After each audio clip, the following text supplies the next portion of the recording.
श्रीमहागणाधिपतये नमः। श्रुतिस्मृतिपुराणानाम् आलयं करुणालयं नमामि भगवत्पादशङ्करं लोकशङ्करम्। अपारकरुणासिन्धुं ज्ञानदं शान्तरूपिणम् श्रीचन्द्रशेखरगुरुं प्रणतोऽस्मि मुदान्वहम्। देवे देहे च देशे च भक्त्यारोग्यसुखप्रदं बुधपामरसंसेव्यं तं श्रीजयेन्द्रं नमाम्यहम्। नमामः शङ्करान् वाक्यविजयेन्द्रसरस्वतीं श्रीगुरुं शिष्टमार्गानुनेतारं सन्मतिप्रदम् श्रीसत्यचन्द्रशेखरेन्द्रसरस्वतीस्वामिने नमः। सर्वमङ्गलमाङ्गल्ये शिवे सर्वार्थसाधिके शरण्ये त्र्यम्बके देवी नारायणि नमोऽस्तुते। ఆత్మీయులారా, మాది హోస్పేట్ ఎక్కడ వస్తుందంటే హంపి, విజయనగర సామ్రాజ్యం చాలా దగ్గర 10 కిలోమీటర్లు ఉంది. హోస్పేట్కు చాలా ప్రసిద్ధి ఉందండి. ఎందుకనగా కాంచి కామకోటి పీఠాధిపతులు శ్రీ శ్రీ శ్రీ చంద్రశేఖరేంద్ర సరస్వతి మహాస్వాముల వారు ఈ హంపిలో దాదాపుగా 6 నెలలు అక్కడ ముక్కామున్నారండి 1978లో. తర్వాత ఈ పరిసరాలన్నీ కూడా కిష్కింద అని పిలుస్తారు. శ్రీమద్ రామాయణంలో సుందరకాండ ఏదైతే ఉంది చూడండి, అదంతా కూడా ఈ హంపి పరిసర ప్రాంతాలే. తదనంతరం శ్రీ జయేంద్ర సరస్వతి మహాస్వాములు వారు వచ్చారు. తర్వాత శ్రీ శంకర విజయేంద్ర సరస్వతి మహాస్వాములు వారు వచ్చారు. వారు మా అదృష్టం. ఈ ముగ్గురు కూడా మేమున్న ప్రదేశానికి రావడం, తదనంతరం శ్రీ జయేంద్ర సరస్వాముల వారు, శ్రీ శంకర విజయేంద్ర సరస్వాముల వారు మా నూతన గృహంలో వారు పదార్పణ చేయడం, మమ్మల్ని ఆశీర్వదించడం మా పూర్వజన్మ సుకృతం అని నేను భావిస్తూ ఉంటాను. ఆత్మీయులారా, కాంచి పరమాచార్య స్వాముల వారు విద్యారణ్యుల వారి జ్ఞాపకార్థం హౌస్పేట్లో శ్రీ శాండూర్ మహారాజా శ్రీ ఎంవై ఘోర్పడే వారి సహకారంతో చక్కనైనటువంటి విద్యారణ్య వేద పాఠశాల అనేటువంటిది ఏర్పాటు చేశారు. ఇప్పుడు చాలా చక్కగా వైభవంగా ఆ పాఠశాల జరుగుతుంది. శ్రీ శంకర విజయ సరస్వతి మహాస్వాముల వారు మన వసంత నవరాత్రులు ఇక్కడ ఉన్నప్పుడు ఆ పాఠశాలలో వేదములతో పాటుగా వేదాంగములను కూడా అక్కడ ఆరంభింపచేశారు. ఆత్మీయులారా, ఈ నగరంలోనే శ్రీ చంద్రశేఖరేంద్ర సరస్వతి మహాస్వాముల వారి శతమానోత్సవం జరిగింది.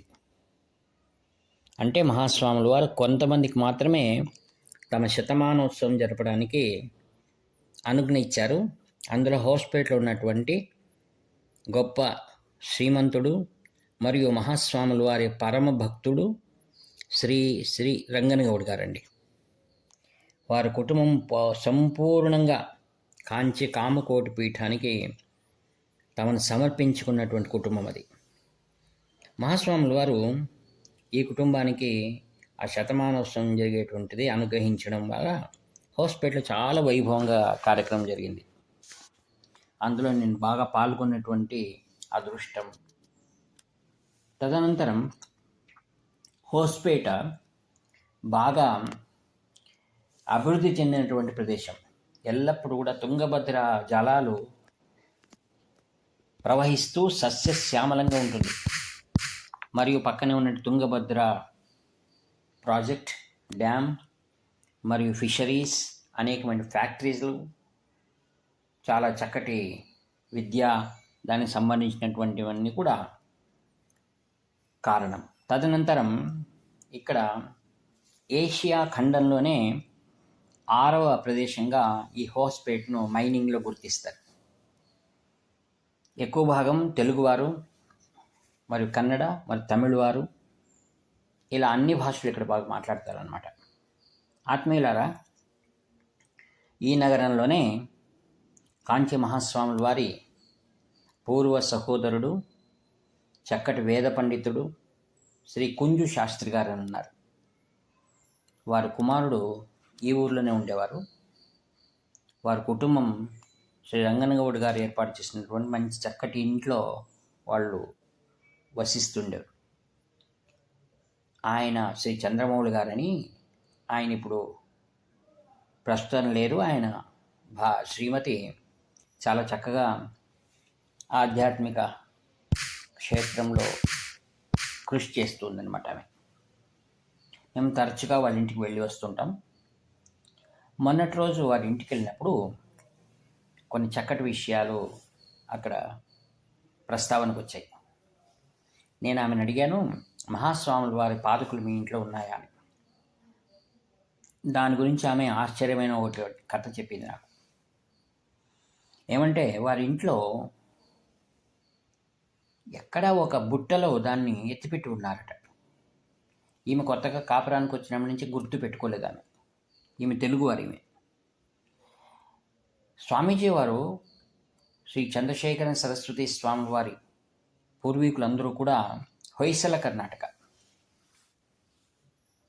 అంటే చక్కటి కన్నడ భాష మాట్లాడతారు. హొయసల కర్ణాటక వాళ్ళు ఎలా మాట్లాడతారంటే, మనం గ్రంథం చదివితే ఎలా ఉంటుంది చూడండి, వాళ్ళ భాష కన్నడ భాష అలానే ఉంటుంది. అంత చక్కగా గ్రాంధికంగా మాట్లాడతారు. ఈ షిమొగ్గ, హాసన్ ఈ పరిసరాల్లో ఎక్కువ మంది హొయసల కర్ణాటక వాళ్ళు ఉన్నారండి ఇప్పుడు, మంచి సంస్కారవంతులు. ఆత్మీయులారా, ఆమెను నేను అడగ్గా ఒక స్వామివారి పాదుకుల గురించి చెప్తూ అవి అక్కడ ఉన్నాయని నాకు తెలీదు. మా అత్తగారిని అడిగినప్పుడు ఆమె చెప్పిందట, ఇంట్లో ఎక్కడో ఉండాలమ్మా నాకు తెలీదు అని. తర్వాత కొన్ని రోజులకు ఆమెకు స్వప్నం వచ్చింది వీళ్ళ అత్తగారికి. ఇటువంటి ఫలానా స్థలంలోనే ఒక పెట్టెలో దాచిపెట్టుబడి ఉంది అని. ఆశ్చర్యంగా ఆమె మర్నాడే మీకు సందేశం పంపిస్తే వెతికితే అదే ప్రదేశంలో ఉన్నాయట. వాటిని తీసి చక్కగా పూజా మందిరంలో పెట్టుకొని ఆమె రోజు కూడా పూజ చేసేది, వారిద్దరు కూడా భార్యాభర్త. ఈమె భర్త గతించిన తర్వాత వీరింట్లో ఉన్నటువంటి అనేకమైనటువంటి శాలిగ్రామాలను ఉన్నాయి. ఆత్మీయులారా, శాలిగ్రామాలు అనేక విధాలుగా ఉంటాయి. ఎవరింట్లో ఇటువంటి పవిత్రమైన శాలిగ్రామం ఉంటుందో వాళ్ళ ఇంట్లో కొందరిళ్లలో అన్నానికి కొదవ ఉండదు, ఐశ్వర్యానికి కొదవ ఉండదు, విద్యకు కొదవ ఉండదు. ఇలా ఒక్కొక్క శాలిగ్రామం ఒక్కొక్క దానికి విశేషమైన ప్రాముఖ్యంగా ఉంటాయి. వీళ్ళింట్లో ఉన్న శాలిగ్రామాలు ఏవైతే ఉన్నాయో పూర్వం నుండి వచ్చినటువంటివి, వీరి భర్త లేనందువలన వాటికి రోజు అభిషేకం చేసేటువంటి అవసరం రాదు. కావున ఆమె పెద్దల యొక్క సందేశంతో వాటినన్నింటినీ కూడా హోస్పేట్లో శ్రీ రంగనగౌడ్ గారు నిర్మించినటువంటి శ్రీ కామాక్షిదేవి స్థానం ఉంది, ఆ యొక్క దేవస్థానంలో అమ్మవారికి దాన్ని సమర్పించింది. ఇంకా పాదుకల విషయం వస్తే, తంజావూరు దగ్గర ఉన్నటువంటి ఒక వేద పాఠశాల వీరికి దూర బంధువులు, వారు వచ్చి ఈమెను అడగ్గా ఆ పాదుకలు కూడా ఇచ్చేశాను అంది. మరి ఇప్పుడు అంటుంది ఉండింటే బాగుండేది నాకు తెలియదు అని. అంటే మాట సందర్భంలో భగవంతుని యొక్క అనుగ్రహం అలా ఉంది, ఆ పాదుకలు వేద పాఠశాలకు వెళ్ళాయి. సామాన్యంగా ఈ యొక్క పాదుకలు అంటే చాలా మహిమండి. మేము రథయాత్రలో ఉన్నప్పుడు ఆ యొక్క మహారాష్ట్ర ప్రాంతంలో వెళ్తున్నప్పుడు ఒక గ్రామంలో స్వాముల వారు బస చేశారు ఒకరింట్లో అని తెలిసింది. మేము వీళ్ళ ఆరా తీస్తే ఆ యొక్క గృహం మాకు తెలిసింది. మేము అక్కడికి వెళ్ళాం. వాళ్ళని అడగ్గా వారి ఇంటి ముందు చక్కగా ఇటువంటి రోజు మహాస్వాముల వారు వచ్చి వెళ్ళారు అనేటువంటిది బాగా ఆ యొక్క రాతిపైన చెక్కి ఉన్నారండి. దానికి ఖర్చు చెప్పారు వాళ్ళు. మహాస్వాముల వారు అటు వెళ్తున్నప్పుడు అంతకు వారం రోజుల ముందు వాళ్ళ ఇంట్లో ఒక హత్య జరిగిద్దట. అక్కడున్నటువంటి పోలీస్ సిబ్బంది చెప్తున్నా, స్వామి అక్కడికి వెళ్ళకండి, అది వెళ్ళేటువంటి మార్గం కాదు, వేరే మీరు మార్గంలో వెళ్ళాలని ప్రార్థించారటండి. స్వాములు వారు వినకుండా ఎక్కడైతే ఇటు అసంఘటన జరిగిందో ఆ కొద్ది దూరంలో చెట్టు కింద స్వామివారు విశ్రాంతి తీసుకున్నారటండి. తర్వాత ఉదయాన్నే ఆ కుటుంబం వాళ్ళని పిలిపించి, ఎవరు బాధ గురి అయ్యారు వాళ్ళని పిలిపించి ఆశీర్వదించి, మీరేం బాధపడకండి, చిన్నపిల్లలు ఉన్నారు అని ఆమెను దీవించి ప్రసాదం ఆమెకు పంపించారంటండి. తర్వాత స్వాములు వారు వెళ్తూ అక్కడ పాదుకలు వదిలిపెట్టి వెళ్ళిపోయారు.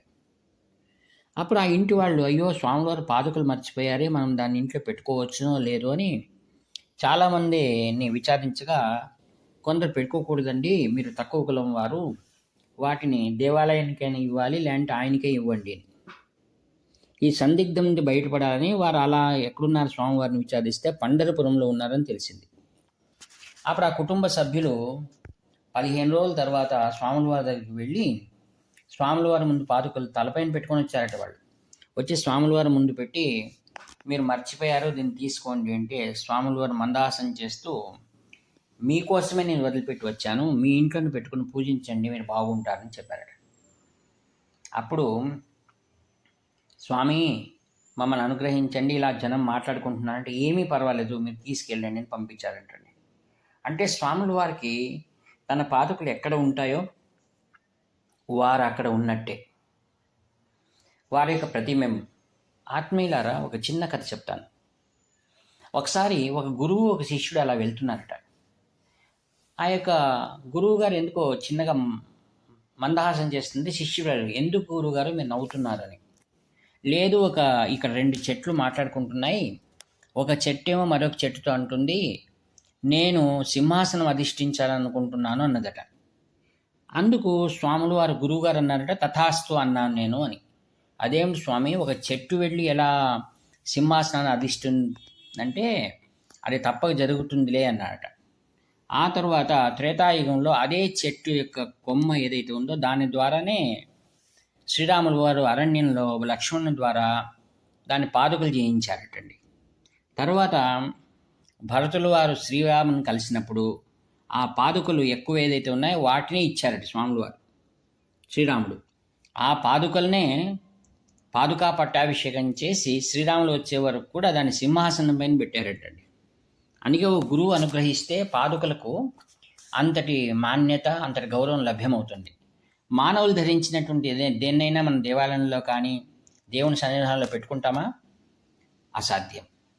అయితే మహాత్ములు ధరించినటువంటి దివ్య పాదుకలు, గురు పాదుకలు అని అంటారు. అట్టి గురు పాదుకలను మన ఇంట్లో పెట్టుకొని భక్తుదాన్ని సేవించడం ద్వారా వారి యొక్క ప్రత్యక్షమైనటువంటి స్వరూపం ఆ పరిసరాలంతటా కూడా వ్యాపించి ఉంటుంది.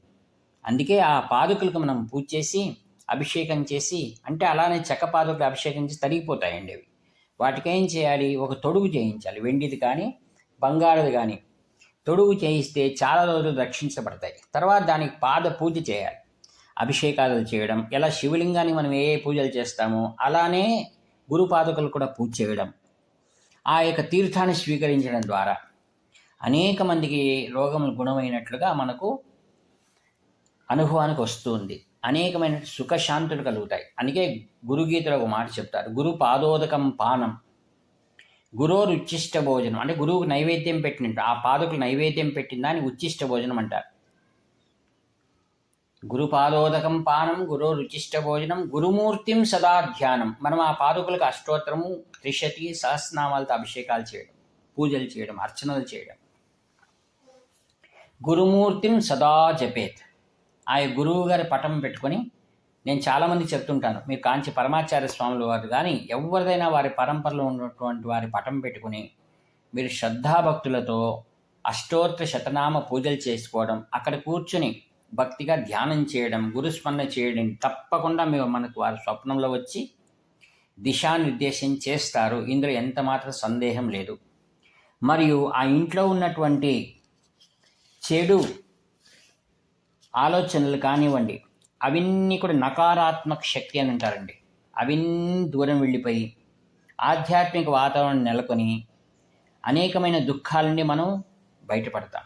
కావున ఆత్మీయులారా, గురువు ఎక్కడ కనపడినా, గురువు పాదములు ఎక్కడ ఉన్నా దాన్ని మనం అవశ్యం నమస్కరించాలి. అందుకే ఆ యొక్క గాణగాపురంలో నిర్గుణ పాదుకలను దత్తాత్రేయ స్వాముల వారు అక్కడ స్థాపించారండి. అందుకే మనం నిత్యము కూడా అక్కడికి వెళ్ళి ధ్యానం చేస్తూ ఉంటాం. ఆత్మీయులారా, ఆ యొక్క గురువును మనం స్మరించడం ద్వారా ఆది భౌతిక, ఆధ్యాత్మిక, ఆదిదైవిక తాపత్రయాలు వెళ్ళిపోయి అందరూ సుఖశాంతులతో ఉండాలని ఆ యొక్క జగద్గురువుల వారిని మనం ప్రార్థిస్తూ ఈ వాక్పుష్పములను కాంచి పరమాచార్య స్వాముల వారి దివ్య చరణారవిందమును సమర్పిస్తూ సెలవు తీసుకుంటాను. ఇట్లు మీ ప్రియమిత్రుడు నివర్తి నాగభూషణ శర్మ. Phone number 7483229249. హర హర శంకర, జయ జయ శంకర.